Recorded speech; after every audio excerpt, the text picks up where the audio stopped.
welcome back to part 3 of our recent travels from Lisbon, Portugal to Copenhagen, Denmark. In this part, we're going to explore a day at sea and then the port of St. Malo in France. But first, a sea day en route to St. Malo. And tonight was another formal optional night. There's plenty to do on a sea day, so we got our chronicles out and checked out what was going on. We marked a few things that we would like to see or participate in, knowing full well that we would probably miss one or more.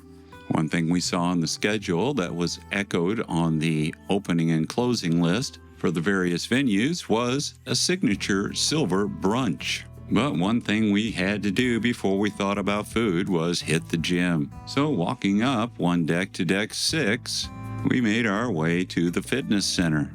The fitness center is too small, but relatively well equipped with several cardio machines, a handful of resistance trainers, and a room that appears to double as a dance studio and free weights in the form of dumbbells.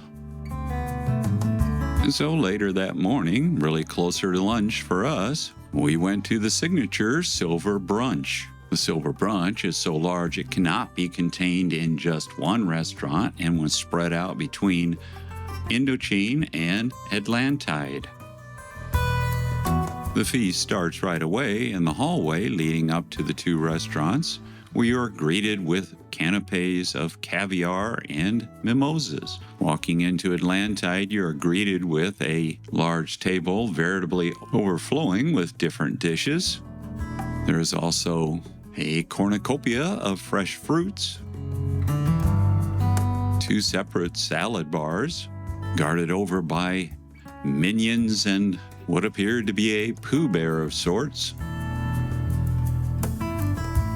At the end of the salad gauntlet was a seafood extravaganza.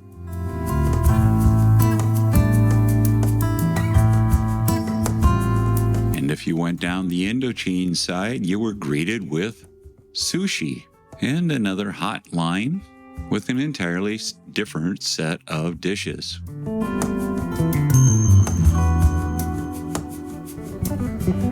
There was bread. There were cold cuts. There were desserts aplenty.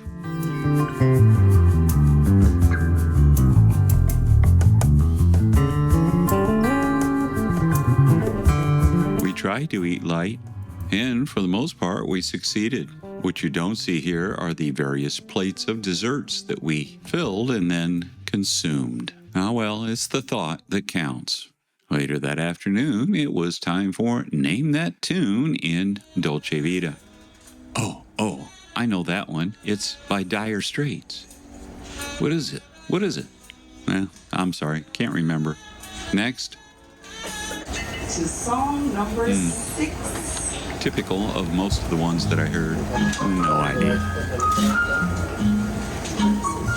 Well, later in the afternoon, we changed into our formal duds and headed off to the Venetian Society meeting in the Venetian Theater. There some, all dressed to the nines, and being escorted into the theater by Dennis, our former butler. And I'm a little hurt. It was my turn, and no one escorted me. The Venetian Society is Silversea's reward system. And after a bit of entertainment from the Silver Sea Band, we started with a word from cruise director Grace and then the captain. Thank you,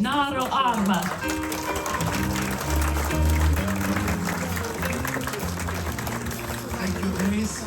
Welcome on board. You had a nice vacation? I had a very nice vacation and very happy to be back here on the Spirit. Thank you so much. Thank you. Buonasera. Buonasera. Why? Fantastic to hear you to talk Italian. How is your cruise? And after the awards ceremony for those that had more than X number of nights, it was time for future cruise consultant and manager Coruna to make a traditional toast, and then we were all released back into the wild and headed out to dinner. The world is a book, and those who do not travel read only the first page. Salute. Well, thank you so much, Corinne. Thank you, Captain. We have such a wonderful team on board. Please give them a big round of applause. Thank you so much. She is down right outside the reception area if you would like to chat to her more. Now, ladies and gentlemen, as Corinne mentioned earlier. And tonight we would have dinner at Indochine. Check out our upcoming food and drink guide for more details on Indochine and what we thought about all the different venues aboard the Silver Spirit.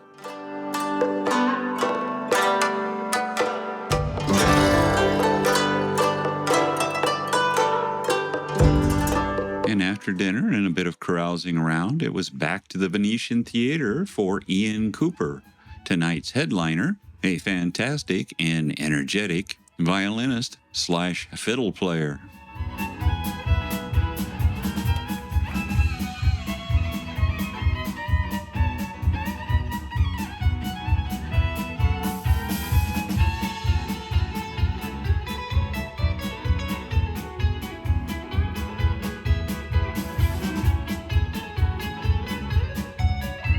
After a bit more fun, we headed back to our suite and got ready for the next morning, which would be Saint-Malo, France.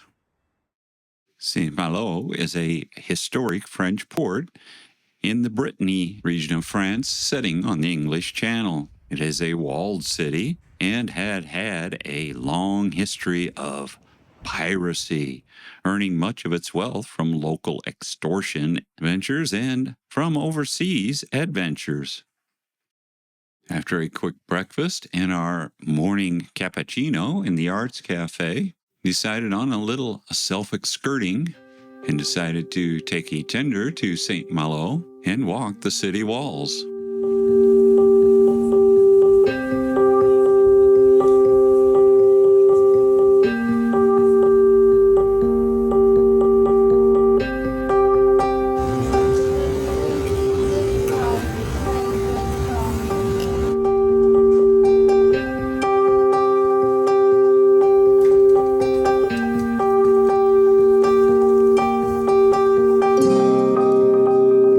Stepping out of the cruise terminal, we found that those city walls were not really that hard to find, so we just followed our nose to the first breach in the wall and took the stairs that we found up to the top of the wall. Founded by the Gauls in the 1st century BC, the ancient town on the site of Saint-Malo was known as the Roman Regentia or Aletum. Then, from 1590 to 1594, Saint-Malo declared itself to be an independent republic and became a haven for French privateers and sometimes pirates. Today, Saint-Malo has left its pirating days behind and now caters to tourists. The population of the city proper is around 47,000, although the population can skyrocket to over 300,000 at the peak of the summer tourist season. The population of the greater metropolitan area is somewhere around 135,000. Most tourists come for the city walls and the city itself. In World War II, Saint-Malo was occupied by the Germans, and the historic walled city of Saint-Malo was almost totally destroyed by American shelling and bombing. The German commander of the garrison refused to surrender, and on August 13, 1944, the walled city was totally on fire and destroyed. A short truce was declared to allow the French civilians to flee the city. What everyone sees today is the rebuilt version of Saint-Malo that was rebuilt after World War II over a 12-year period from 1948 to 1960. Regardless, it is a beautiful and interesting city that harkens back to an earlier time.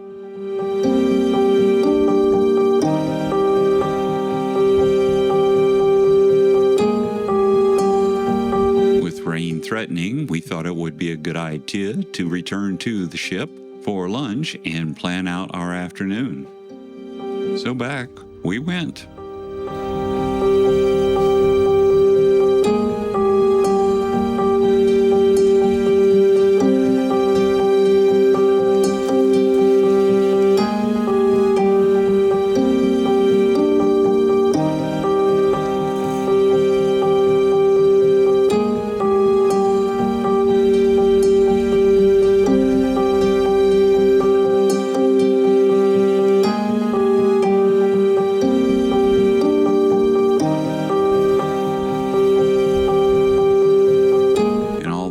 difficult to see, rain it did, so we canceled any plans for the afternoon and just hung out on board.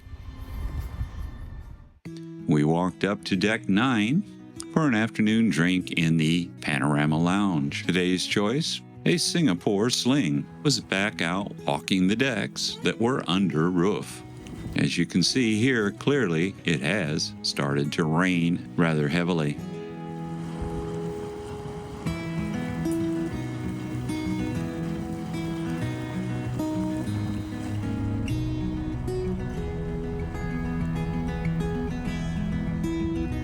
We braved the elements once more to watch the last shuttle approach the ship.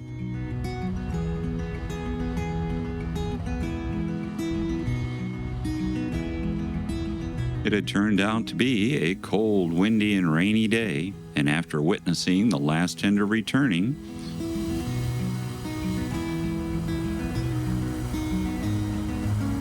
witnessing the harbor pilot being brought aboard,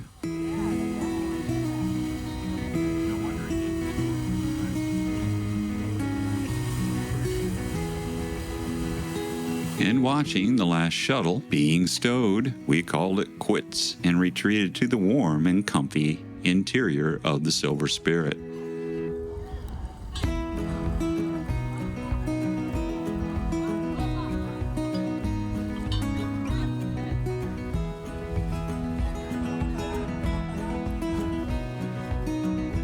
Making our way back to the suite, we found that our laundry had been returned, neatly folded and ready to be put away. And while Song was doing that, I did something equally important. I answered the door to be greeted by our butler with a caviar service. Condiments, we had some chives, and then egg white, egg yolk, and biryani, and then some onions, and then sour cream. Enjoy. And then sat down to enjoy that caviar with a bottle of champagne nearby. Very civilized. And while all that was going on, it became time to sail away from St. Malo.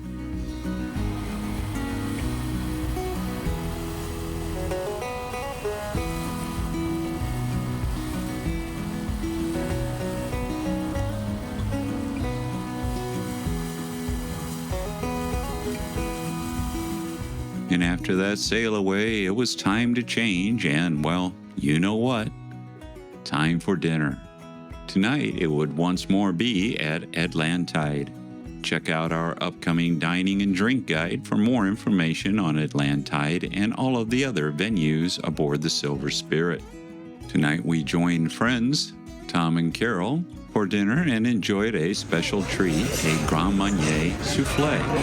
And although very tasty, I was a bit disappointed to see that the soufflé had collapsed. And here in France, that is a crime, punishable by jail time and hard labor. Luckily, we were already sailing away and headed towards our next destination. After dinner, we headed to the Venetian Lounge for another night with the Pianotainers. We found out that the last returning shuttle had carried the lost but now returned suitcase of one of the Pianotainers.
Well, thank you for joining us on this part of our journey. Please like, subscribe, and ring that notification bell to be kept up to date with new videos as they are released. If you have an interest, check out my neglected website, tomsmultiinterest.com, and stay tuned for more of our trip from Lisbon to Copenhagen aboard the Silver Sea Silver Spirit. Join us as we enjoy 2 days in Rouen, France, Honfleur, and then move to British-owned St. Peter Port on Guernsey in the Channel Islands. As always, thank you for watching, and safe and happy journeys from T's Cruise and Travel Muse.